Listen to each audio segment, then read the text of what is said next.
La casa embrujada de mi tío. Todo comenzó cuando empezamos a asistir a una iglesia cristiana.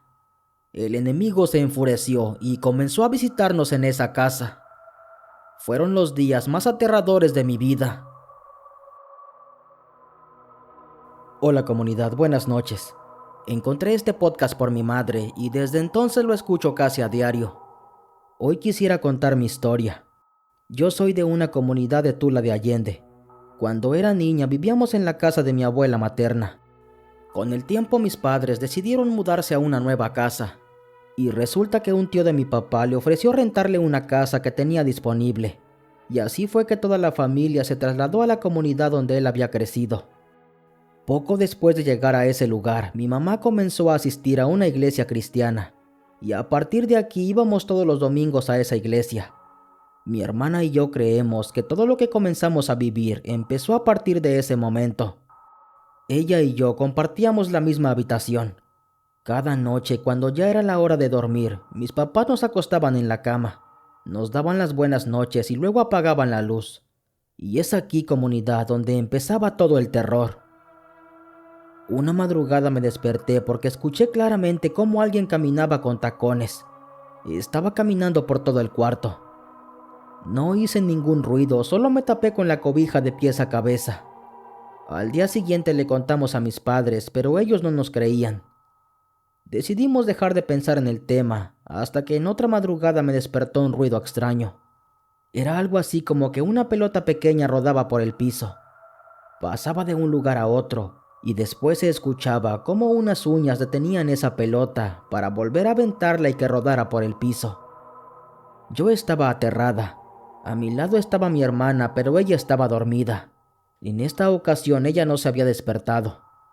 Pasé un buen rato escuchando ese ruido, hasta que por fin todo volvió a la normalidad.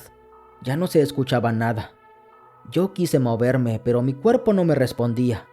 Tampoco podía hablar, ya que lo había intentado para llamar a mi madre, pero las palabras no me salían.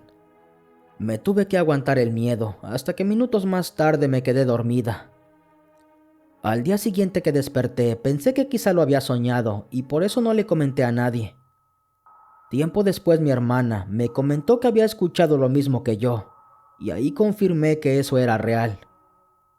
Bueno, pues los días fueron pasando, y llegamos a un punto que el dinero ya no alcanzaba para mantener la casa, así que mi madre decidió ponerse a trabajar. Por ese motivo mi hermana y yo pasábamos solas la mayor parte del día.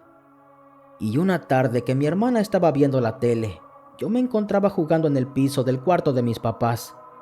Era un día normal, pero de repente empecé a escuchar unos ronquidos en su cama. Pero no eran normales, eran unos ronquidos fuertes, aunque lo extraño es que eran muy parecidos a los de mi mamá. Pero yo sabía que en la casa no se encontraban mis padres, así que en cuanto lo escuché yo salí corriendo hacia donde estaba mi hermana.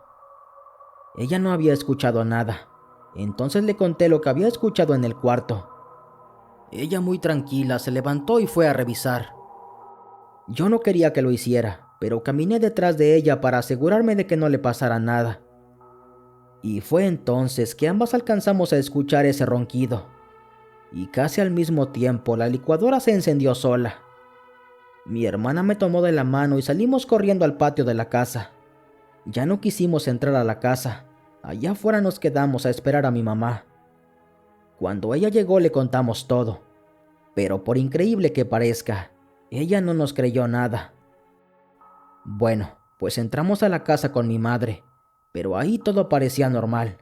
Ya no estaba el ruido de la licuadora, ni ese sonido que venía de su cuarto. Pero nosotras sabíamos que lo que ese día escuchamos no era normal. Desde esa tarde, cada vez que entrábamos al cuarto de mis padres, sentíamos como si alguien caminara detrás de nosotras. Y lo digo porque en una ocasión, mientras caminaba, yo sentía que apenas entré a ese cuarto, algo estaba detrás de mí en cada paso que daba. Ya hasta le pensábamos para entrar a ese cuarto, porque sabíamos que algo estaba ahí. Había una presencia que se había instalado en ese cuarto, pero mis padres no nos creían nada, así que no podíamos hacer más. Bueno, pues los días fueron pasando, y en otra ocasión pasó lo siguiente. En nuestra habitación había una caja grande de madera. La teníamos ahí porque la utilizábamos para guardar nuestros juguetes. Y recuerdo perfectamente que un domingo, mientras mi mamá nos arreglaba para ir a la iglesia, empezamos a preguntarle cosas de la Biblia.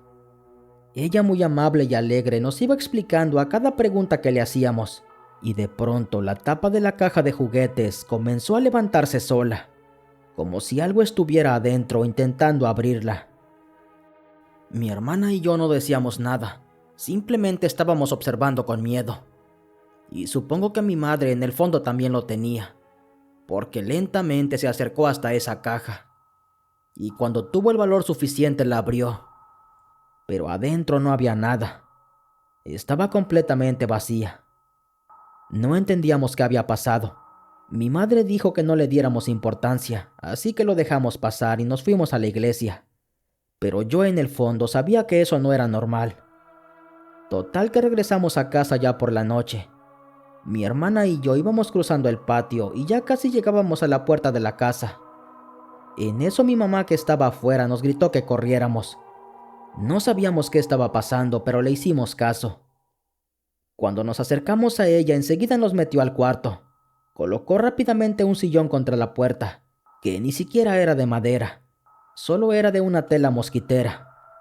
Ahí me di cuenta que mi madre se veía con miedo. Tenía una expresión en su cara que nunca había visto. «Mamá, ¿qué ocurre?», le pregunté. Allá en el árbol que estaba en la esquina del patio, estaba un hombre muy alto, con un sombrero de charro. Él estaba recargado en el tronco y las estaba mirando. Eso que vi no es humano. Lo sé porque ya lo había visto cuando era muy joven, me respondió mi madre. Desde esa noche mi mamá empezó a creernos a cada cosa que le decíamos. Cuando le contábamos algo, ella lo tomaba con seriedad. Y todo empeoró cuando una noche mi hermana estaba durmiendo, pero se despertó y vio a una niña con el cabello largo. El pelo le cubría toda la cara. La niña vestía con una pijama blanca y estaba parada justo a un lado de su cama. Al principio pensó que era yo, pero en un abrir y cerrar de ojos, la niña se desvaneció frente a ella. Mi hermana enseguida volteó hacia mi cama y vio que ahí yo no estaba. En ese tiempo ella estaba usando un aparato ortopédico que le impedía mover las piernas.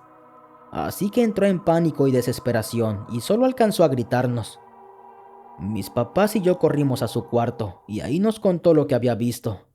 Esa noche yo no quise dormir en ese cuarto. Le dije a mis padres que me dejaran dormir con ellos. Y desde entonces mi hermana le pidió a mi madre que durmiera con nosotras durante una semana entera. Mi madre estuvo de acuerdo y nos empezó a acompañar cada noche. Con el paso de los días, la pastora de la iglesia fue a nuestra casa. Ahí le contamos todo lo que nos estaba pasando. Ella nos escuchó atenta y dijo que lo que estaba pasando en casa era producto del enemigo, que estaba molestándonos porque habíamos empezado a asistir a la iglesia, y eso a él lo enfurecía. Nos dijo que no nos preocupáramos, que ella nos iba a ayudar. La pastora comenzó a orar por toda la casa. Dijo algunas palabras en hebreo y luego puso unas gotas de aceite de oliva en todas las puertas y ventanas. Después nos entregó una cartulina donde estaba escrito el Salmo 23. Nos pidió que lo leyéramos todas las noches antes de dormir. Y a partir de esa visita que hizo la pastora, dejamos de escuchar ruidos y ver cosas extrañas. Mi hermana y yo actualmente seguimos siendo muy sensibles. Podemos sentir o escuchar cosas que no son normales. Somos muy susceptibles a todo eso. Hasta la fecha no sabemos qué era lo que nos molestaba en aquella época, ni qué quería de nosotras. Afortunadamente solo quedó en esa anécdota que hoy comparto con ustedes. Muchas gracias por escucharme. Que pasen buenas noches.